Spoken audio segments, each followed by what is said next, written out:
Bohr models activity. In this activity, you'll be breaking down atoms and building a model of each atom.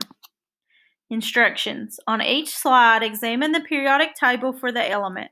Type in the information about the element in the text boxes, and use the circles and dots to build the Bohr model for the element in the blank yellow rectangle. I'm going to work out this first one as an example. And so this first one we're looking at is phosphorus, and on each slide you'll see that I've included the periodic table square, so you don't have to look that up. And so first we're going to figure out all of this information. We have to tell the symbol, the atomic number, atomic mass, number of protons, electrons, neutrons. So the first thing I'm going to do is double click to highlight the text. That way it will delete the text whenever I begin typing. And so the symbol for phosphorus would be the capital letter, or a symbol is either one or two capital and one capital letter or a capital and lowercase letter. And so in this case, the symbol is P. The atomic number is the top number. Usually it's the top number. It's going to be your smaller number of the two. So in cases where you may be looking at a different setup, it's the smaller number. And so for phosphorus, it is 15.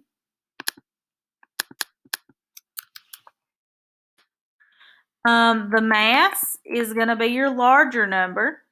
And so on this one, it is 30.974.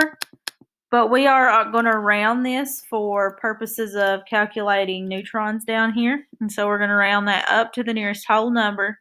30.9 will round up to 31. Number of protons. And so remember from our prior activities that to figure out the number of protons, it is the same as the atomic number. And so the number of protons for this phosphorus is going to be 15. It has 15 protons.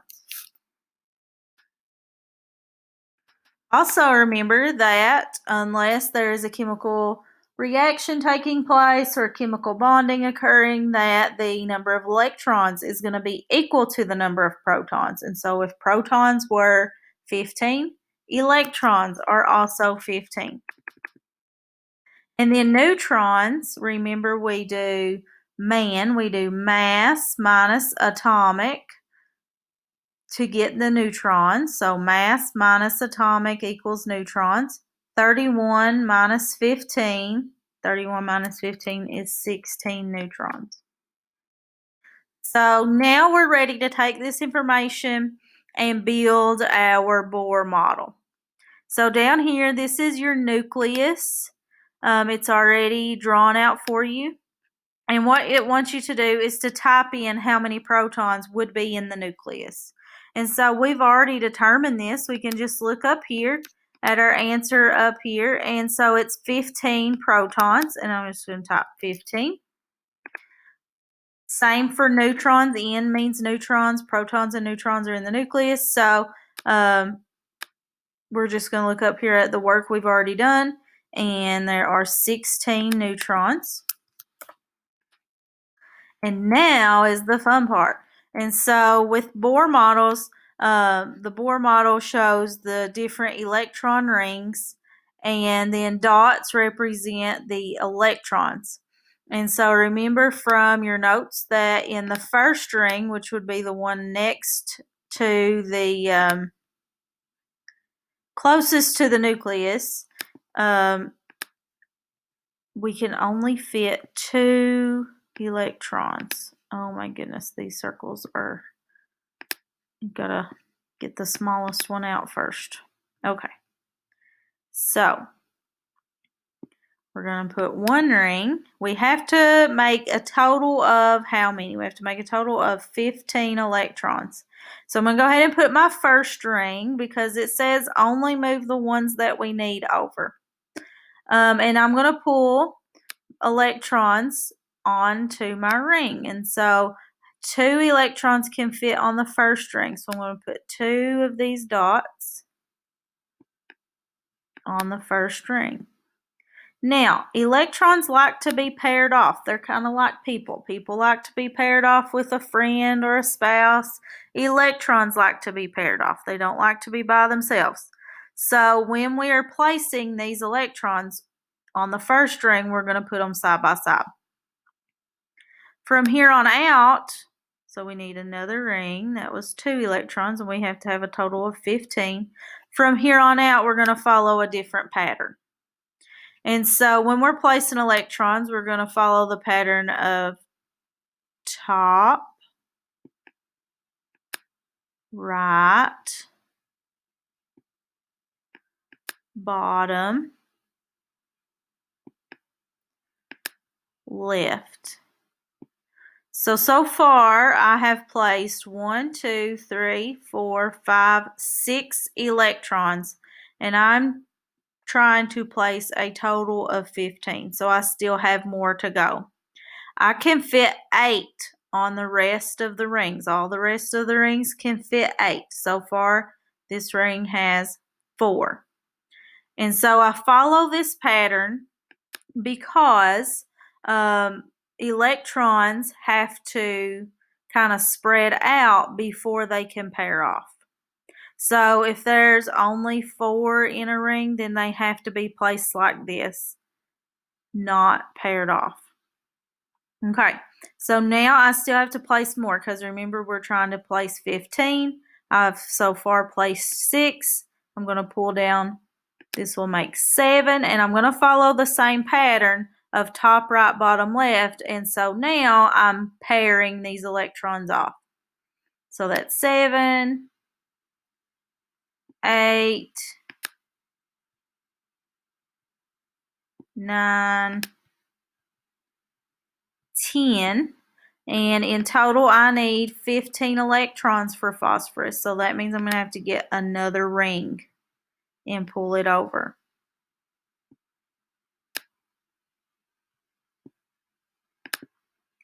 So right now I've got 10, I've got to put 5 more on here, and so I'm going to go again and follow the top, right,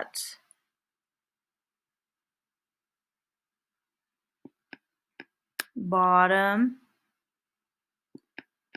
left pattern. So that's 4. So there's 1, 2, 3, 4, 5, 6, 7, 8, 9, 10, 11, 12, 13, 14, and I need 15. So I'm going to do one more, and it's going to go on the top. So this would be the BOHR model for phosphorus. And what we can see here is that it has 3 rings, 3 levels of electrons. And this outermost ring is called the valence shell.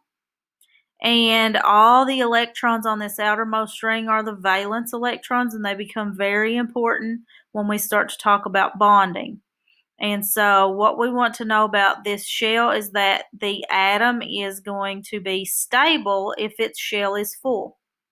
This shell can fit 8, and so it's full if it has 8. And so for phosphorus, it is not stable. And so what that means is that it can bond with other things because it has these blank spaces where electrons want to be paired off. That gets a little bit further down the road from what we need to know just for today's activity. I'm going to do one more example and then let you guys work on getting the rest of these completed. So the next one is oxygen. And so the symbol is the single or the 1 or 2 letter symbol. So that would be O, capital O for oxygen. Atomic number is the smaller number of the 2, and it's usually the top number, and so 8. Atomic mass is 15.99, but we want to round this, so it's going to round up to 16. The number of protons is equal to the atomic number. Number of electrons is also equal to the atomic number, so there are 8. And then to find neutrons, we do mass minus atomic equals neutrons. mass minus atomic equals neutrons. So 16 minus 8 equals the number of neutrons. 16 minus 8 equals 8. So we're going to come down here now that we've got this done, and we're going to type in how many protons should be in the nucleus, and I'm just going to come up here to my answer from before. It will be 8 for oxygen. I'm going to type in how many neutrons should go in the nucleus. That's 8 for oxygen. And then we're going to start with the rings. So we have to pull these apart to get to the smallest one. Okay, so I'm going to pull the smallest one over. And remember, on this first ring, we can fit how many electrons? 2. And so we want to pair them off. They like to be paired off like people. Most people. Some people don't like to be. And then we're going to pull the next ring. Oh, that was a big one.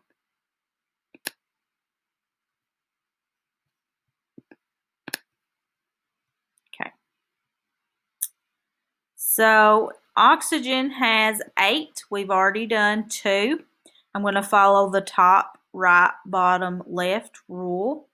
And while I'm doing that, I'm going to count how many electrons I'm placing. So that's 2. Here's number 3, 4,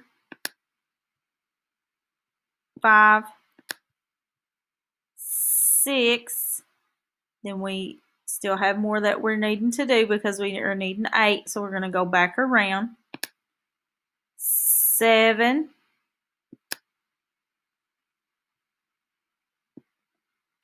8.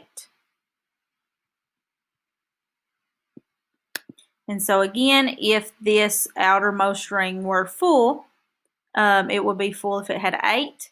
For oxygen, it's not full, and so that means that oxygen wants to bond with things. It likes to bond with things to get those other electrons paired off the way they want to be. So you guys have 1, 2, 3, 4, 5, 6 of these that you're going to do on your own. And then the last 2 slides are some questions. I've already answered these questions in the video, so if you've been paying attention, you can go back and listen, and the answers to these questions have been said.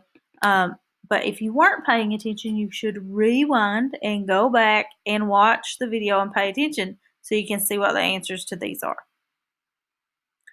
As always, if you have any trouble, if you need help, please email me, message me on Google Classroom, or get up with me and we can schedule a Google Meet and we can work with this one-on-one if you need to.